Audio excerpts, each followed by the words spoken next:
Dekabrın 16-sında Azərbaycan Kinematografçılar İttifaqının kino zalında Senaristlərin Meydanı adlı layihənin 3-cü görüşü keçirildi.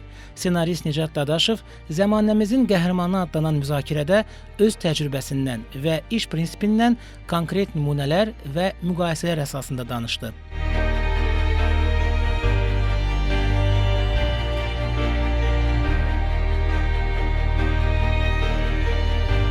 Nicat Dadaşov Zəmanəmizin qəhrəmanı təqdimatını dünya kinosunun konkret nümunələri əsasında təqdim etdi. Senarist qəhrəmanın klassik modeli, Hollywood, Avropa və Azərbaycan yanaşmalarının fərqini məhz bu kontekstdə izah etdi. Amma senaristə görə burada daha vacib bir məqam var. Kino qəhrəmanı kimdir və ona niyə arka lazımdır? Qəhrəman ekranda sadəcə gördüyümüz bir insan deyil, qəhrəman hekayənin giriş nöqtəsidir və biz bütün hekayəni onun gözləri ilə görürük, bütün emosiyaları onun vasitəsilə hiss edirik. Nəticə etibarilə hekayənin mənəvi xəritəsi qəhrəmanın üstündə oxunur. Və qəhrəman üçün ən vacib meyillərdən biri də onun dəyişmək funksiyası, dəyişmək potensialıdır ki, bu da beləliklə bizi arka anlayışına gətirib çıxardır. Yəni, arka qəhrəmanın keçdiyi bir yoldur. Bildiyimiz kimi arka 3 növ olur klassik olaraq. Müsbət, mənfi və düz olan arka. Müsbət arka növlərində qəhrəman hekayənin sonunda müəyyən bir nailiyyətlər əldə edir və yaxşılığa doğru dəyişir. Ki, mənfi arka növlərində isə ki, düşünürəm ki, mənfi arka növləri müasir kino zamanında təsir istifadə olunan arka növlərindəndir. Qəhrəman əksinə pisləşməyə doğru gedir və müəyyən etik və mənəvi dəyərlərini itirir. Düz arka növündə isə qəhrəman öz ideallarına sadiq qalır, lakin ətrafındakı dünyasını dəyişir. Bəs komfort zonasında yaşayan qəhrəmanı nə dəyişə bilər? O, komfortu yad mühitlə necə əvəz edə bilər? Nicat Dadaşov burada bir neçə mərhələ müəyyən edir. Qəhrəmanın inkişaf yolunu 8 pilləyə bölür və onun sözlərinə əsasən, yəni bu bir formula deyil, insanın doğal həyat axından yaranan bir modeldir. Ki, burada gördüyümüz məsələ qəhrəman komfort zonasından hekayəyə başlayır. Onu komfort zonasına çıxardan bir istəyi formalaşır. Ki, həmin qəhrəmanı özünə olan yad bir vəziyyətə salır. Ki, qəhrəman həmin vəziyyətdə adaptasiya prosesini keçsin müəyyən peripetiyaların vasitəsilə və müəyyən nailiyyətlər əldə eləsin. Həmin nailiyyətlərlə neyinsə bahsını əldə edir və o nailiyyətlər əldə etdiyi dövrdə müəyyən səhvlərə yol verir ki, onların cəzasını çəkir ki, qəhrəman son nöqtədə dirçəlib filmin, yəni hekayənin əvvəlində gördüyümüzdən fərqli olaraq müəyyən metamorfoza uğrasın ki, dəyişilə bilsin. Bütün bu pillələr klassik filmləri bu düstura oturturanda yəni qəhrəmanın keçdiyi yol aydın şəkildə görülür. Bəs biz bu qəhrəmanı necə tanıya bilərik? Nicat Dadaşov bunun üçün qəhrəmanın anketi yanaşmasını irəli sürür. Mən özüm ssenari işləyəndə və obraz yaradanda əksər hallarda istifadə edədiyim bir qəhrəman anketi metodologiyası var ki, o metodologiyaya uyğun olaraq əlində sevgi qəhrəmana verilən 50-70 sualdan ibarət bir anket formu. Qəhrəmanımızı daha yaxından tanıya bilək. Onun psixoloji, sosial, fizioloji bir ab-havasını bilək ki, artıq ssenari mərhələsinə başlayanda biz qəhrəmanımızı bu və digər situasiyada necə hərəkət edə biləcəyini və nə formada anlaya bilək. Bu əslində çox faydalı bir metodologiyadır və ədəbiyyatdır ki, belə deyək, yolculuğuna yeni başlayan ssenaristlərə və ümumiyyətlə hətta peşəkar ssenaristlərdə vaxtaşırı, yəni bu ədəbiyyata müraciət etdikcə yəni öz qəhrəmanlarını daha yaxından tanımağa çox böyük yardımcı olur. Senarist Nicat Dadaşov qəhrəmanın seçimlərindən ibarət olduğunu və dilemma qarşısında qaldıqda mahiyyətinin tam olaraq üzə çıxdığını izah edir. Digər bir nəzəriyyəçimizin fikirlərindən tanış olmaq istərdim. Lajos Egri, qəhrəman təbiətə olan konflikt. Lajos Egri qəhrəmanın konflikti hadisələrin mərkəzinə yerləşdirirdi və düşünürdü ki, bir qəhrəman hansısa bir dəyərin təcəssümüdür. Yəni, bir qəhrəman hekayədə inkişaf edilməsi onun qarşısında duran sadəcə bir adi insan deyil. Onun alternativ dəyərlər daşıyan bir qüvvədir ki, onların toqquşması nəticəsində hekayənin konflikti formalaşır. Yəni, konflikt Layuşevlin nəzəriyyəsində olunur, konflikt şəxsi nifrətdən deyil, hansısa fundamental həyat mövqelərindən dolayı yaranır və onun nəzəriyyəsinə əsasən, yəni hər iki tərəf, münaqişədə olan hər iki tərəfin həqiqətləri və özünə məxsus ideologiyalar olduğu təqdirdə hekayə olduğu şəkildə inkişaf edir. Ki, bütün bu hekayə sadəcə yaxşı ilə pisin mübarizəsi kimi səthi bir anlayışdan daha dərin bir etik və mənəvi dilemmaları araşdıran bir filmə, hekayəyə çevrilsin deyə. Maraqlı bir fikir var ki, mənə heç vaxt qəhrəmanın kim olduğunu demə, nə istədiyini göstər. Yəni, Makinin vurguladığı əsas meyar odur ki, qəhrəman dediyi sözlərlə yox, gərgin vəziyyətdə atdığı adımlarla, elədiyi seçimlərlə öz xarakterini büruzə verir və stres və gərginlik situasiyalarda müəyyən etik dilemmalar qarşısında qalanda qəhrəmanın xasiyyəti, mahiyyəti daha aşkar şəkildə tamaşaçılara aydın olur. Və belə gördüyünüz kimi də təzyiq və konflikt qəhrəmanın mahiyyətini açan katalizatordur və qəhrəman özlüyündə seçimlərinin bir cəmindən ibarətdir. Bu, Robert Makinin qəhrəman və seçim məsələsi idi. Digər bir Christopher Vogler əslində Hollywoodun aktiv şəkildə yararlandığı bir dramaturgiya nəzəriyyəsidir ki, onun bu Qəhrəmanın Səyahəti adlı kitabı artıq səhvlərimizə 40 ildən çoxdur ki, Hollywoodda tətbiq olunur və uğurla da inteqrasiya olub.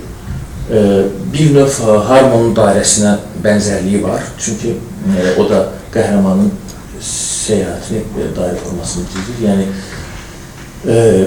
bəhrələndiyi, Joseph Campbell'ın Üzlü Qəhrəman kitabından bəhrələnir və burada da eyni oxşar punktları görürsünüz. Yəni, maciraya çağırış, maciradan imtina, mentorla tanışlıq, sınaq, mükafat və nəticədə eliksirlə qayıdış. Yəni, bütün bunlar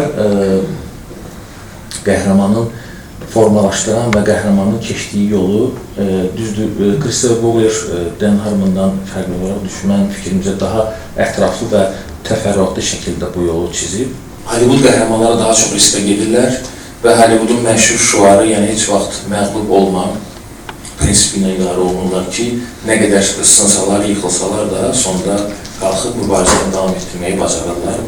Və Hollywood qəhrəmanları hekayəni konfliktli başlayan və onu həll edən bir figurlar. Belə bir maraqlı fikir də var idi. Hollywoodun məşhur prodüserlarından olan Jerry Bruckheimer'in belə bir fikri var ki, bizi bəzən ittiham edirlər ki, Hollywood qəhrəmanları müəyyən mənada çox ümləşmiş bir obrazlar, çox ştanq bir obraz yaradırlar, amma biz bunu bilərəkdən eləyirik, çünki tamaşaçıda empati qazanmaq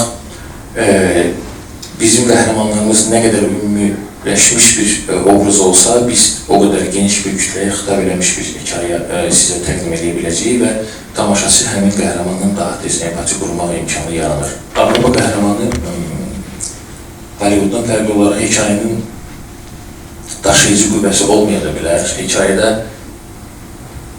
qərar verən şəxs yox, sadəcə müşahidəsi qismində də çıxış edir bəzən və düşünürəm ki,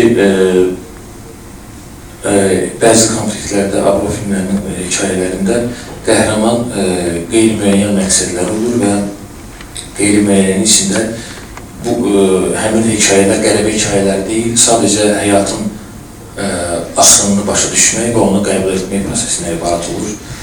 Avropa kinematografı daha dərin obrazlar üstündə çalışır və onların obrazları adətən xarici konfliktlərdə pasiv iştirak eləsələr də daxilən mürəkkəb və sosial, psixoloji, etik dilemmalar qarşısına qalan insanlardır. Və bunun təzahürü olaraq da, yəni bunun nəticəsi olaraq da, yəni qeyd edildiyim kimi, yəni qəhrəmanlar öz konfliktlərində artıq sadəcə bir müşahidəçi rolunu icra etmiş anlamına gəlirlər. Qəhrəmanlar hekayədə yalnız qalib gəlmək üçün deyil, nəyisə anlamaq üçün də mövcud olurlar. İstərdim ən maraqlı bölməyə gəlmişdim, müasir Azərbaycan kinosunun qəhrəmanı. Bu, mənim özüm üçün də biraz mübahisəli bir məqamdır, çünki özüm də bu mövzu ətrafında çoxlu düşüncələrim var. Müasir Azərbaycan kinosunun qəhrəmanı kimdir? Düşünürəm ki, bu ola bilər mənim subyektiv fikrim olsun. Müasir Azərbaycan kinosunun qəhrəmanı bizim coğrafi mövqeyimizdən bəlkə də asılı olaraq biz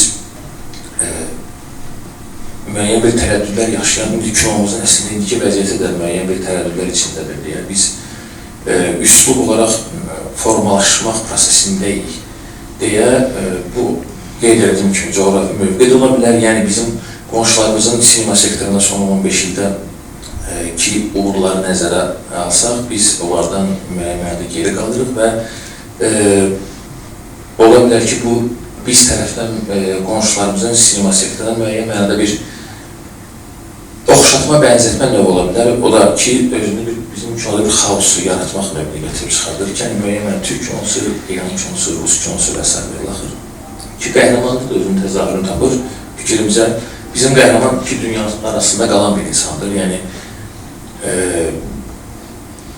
Yəni, vuruladığım kimi orada, yəni ailə ilə öz şəxs istəkləri arasında, yəni mən kiməm və ya mən kim olmalıyam suallar arasında öz şəxsi istəkləri və cəmiyyətin düşüncələri, sistemə qarşı çıxmaqla susmağın arasında ümumiyyətlə biz tərəddüdlü olan qəhrəmanları göstəririk. Yəni mənim bu şəxsi düşüncəmdir və bir senarist kimi düşünürəm ki, bu mövzu yaxın zamanda özümü də çox narahat edir ki, bizim kinomuzda bu kimi dilemaları həll etməyə çalışan bir qəhrəman, amma gördüyünüz kimi şəkillərdən də müasir kinomuzun qəhrəmanları müxtəlifdir. Yəni bu janr üslubundan fərqli olaraq komediya, drama və axır. Daha sonra təqdimat iştirakçıların müzakirəsi və sual-cavab sessiyası ilə davam etdi. Bizim cəmiyyət ziddiyyətlərdə olan, sınav, tam müsbət yox, yəni belə bir qəhrəman görmək istəyirdi. Bizim müasir filmlərimizin hamısını yox əlbəttə ki, amma bir qismin problemi ondadır ki, sınavı o qədər sındırırlar, o qədər alçalırlar. Məsəl üçün, Emil Quliyevin filmləri, yəni baxırsan qəhrəmanı bir də işığını tapa bilmirsən. Yəni biz sınav deyəndə çox maksimalizmə gedirik. Biz ümumiyyətlə bizim cəmiyyət də orta təbəqə az olduğu üçün biz bu sırana kraynistik. Yəni biz ya çox az miqdarda bunu edirik, ya da ki doğru desək, belə o kütünə girmək anlayışı var da, onu o qədər aşırı dərəcədə istifadə edirik ki, o məncə bunu da hələ bir yəni, müasir senaryomuzun çox təəssüf ki, belə bir problemi var. Bir də orada Hollywoodla bağlı dediniz. Əslində, Avropa kanunları məncə Amerikanın müstəqil kinosuna da aiddir daha çox. Yəni bu bizim... Əsasən mən deyim, komediya filmləri deyim. Bəli. Çünki bunu ne üçün deyirəm? Çünki bizdə əksəriyyət biraz çaşbaş qalır. Elə bilirlər ki, Amerika kinosu Hollywooddan ibarətdir ki, belə deyil. Onların kifayət qədər uğurlu müstəqil kino bazarı da formalaşır. Bəli, yəni ən məşhur Jim Jarmusch'dur da, yəni onun Anders Mugucu alırdı, ora əlavə eləmək var. Sizin bir sualım var, siz müxtəlif nəzəriyyələrdən danışdınız. Bu nəzəriyyələri senari yazarkən tətbiq edə bilirsinizmi? Çətinliklər nədə olur? Nə qədər sizə asan və rahat başa gələ bilir? Mən istəyirəm ki, bu kontekstdə öz təcrübənizi bölüşəsiniz.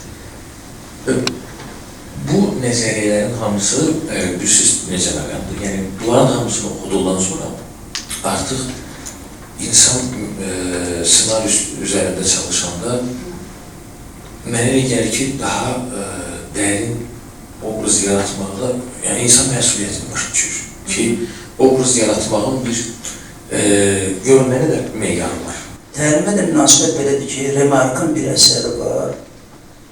Qərb cəbhəsində davamsız, fasiləsiz döyüşlər. Belə tərcümə orada hərbi məktəbdə oxuyurlar cavanlar. Və gedirlər birbaş, Birinci Dünya Müharibəsi. Birbaş gedirlər cəbhəyə oradan. Oraya gedəndə orada komandir çıxır, deyir, buna qədər sizə nə öyrədiblərsə, hamısını götürün, bir sivil yeşil aparın, tullayın. Bura tamam başqa bir dünyadır. Bütün bunlar təlimat kimi yaxşıdır, amma bir söz deyə bilərəm. Bütün bunları mən kitabımda da yazmışım. Hamısını yığıb, onlar ya qazanır, amma bir sivil yeşil aparmaq lazımdır. Oturup sınır yazmaq lazımdır. Bunun quluna çevrilsən, sənin sxematik bir şey olacaq və səndə fəhm az olacaq, sürpriz az olacaq, poeziya olmayacaq. Yəni bu hər bir işin bir poeziyası olmalıdır. Yəni mahir bir Slesser'ın işinə də baxanda görürsən bu poeziya səviyyəsində işləyir də, məsəl üçün o şamil. Ona görə Nadir mənim dediyinlə Nizat bəyin dediyində bir konflikt yoxdur. Sadəcə o Nadir mənim birinci nəfəs açmamış, tələbi qoyur ki, müəllifin ikinci nəfəsi olmalı da. Yəni biz görmüşük, məsəl üçün, ilahi nəfəs üçün birinci insan ciyərləri soğuk değmədən xilas olsun, sonra bir ilahi nəfəsi açılsın. Mən heç nəyi doğmalaşdırmağın tərəfdarı deyiləm və ümumiyyətlə bu mütləq bir olmalıdır. Mən qısa müddətli bir təcrübəli oldum bu serial məsələsində də, film məsələsində. Əsasən seriallara aiddir bu. Birincisi, Azərbaycanda sifarişçilərin əsasən belə bir təsəvvürü formalaşmayıbdır ki, senarinin hazırlanması üçün, ərsəyə gəlməsi üçün əslində böyük bir müddət lazımdır. Bu hələ bizdə tam oturuşmayıbdır. Ona görə elə bilirlər ki, heç nədə piraşki düzəltmək kimi bir şeydir. Buradan mən düzəltdim belə, attım belənsə, getdiksə, hər şey hazırdır. Elə deyil. Buna aylar lazımdır, bunu düşünmək lazımdır, strukturu qurmaq lazımdır. Ona görə də biraz bizdə həm vaxt qısadır, həm büdcə qısadır. Nəticədə senarist çalışır ki, mən necə edeyim ki, bu büdcədən kənara çıxmayayım. Başlayır neynəməyə, başlayır orada bəzi səhnələri birinci növbədə senarist özü atmağa beynindən. Halbuki onlar lazımdır. İkinci növbədə çəkiliş müddətində o səhnələr, çəkiliş müddəti deyək ki 45 gün. Azərbaycanda 12 bölümlük serialın müddəti 45 gündür. Yəni bu çox gülməli bir müddətdir əslində bir serial üçün, mini serial üçün. Və tələblər də yüksəkdir, sinematik olsun, plan 5 mükəmməl. Və çəkiliş periyodunda da büdcəyə nəzarət falan məsələsinə görə o bir qism səhnələr də orada atılır. Orada çəkilir, çünki gəlib müddət çata bilmir. Çünki büdcə arta bilər ortada, maliyyə arta bilər. Və bu baxımdan mən həmişə oturub düşünürəm ki, mən əvvəllər məsələn başqa fikirdəydim. İndi təcrübənin içinə girəndən sonra, yenə deyirəm, mən öz mövqeyimdən danışmıram. Çünki mən özümü senarist hesab edirəm, ona görə. Mən başqa senaristlərim öyrəm. Nizat bəy özü seriallar yazıbdır. Yəni kifayət qədər uğurlu seriallar var onun işləri arasında. Özü də bilir bu prosesin ki, necə keçibdir hamısı. Metodlar, kanonlar ki var, əlbəttə onları bilmək senarist üçün hava su kimi lazımdır. Amma eləcə də hava su kimi onları unutmaq da vacib. Onları sən bilməlisən ki, unudarsan. Çünki kəpənək uçuşunun trayektoriyasını nətər müəyyən eləmək olur? Əsl sənət əsəri, o cümlədən ssenari. Piraşkidən fərqli olaraq daha çətindir, təbii ki.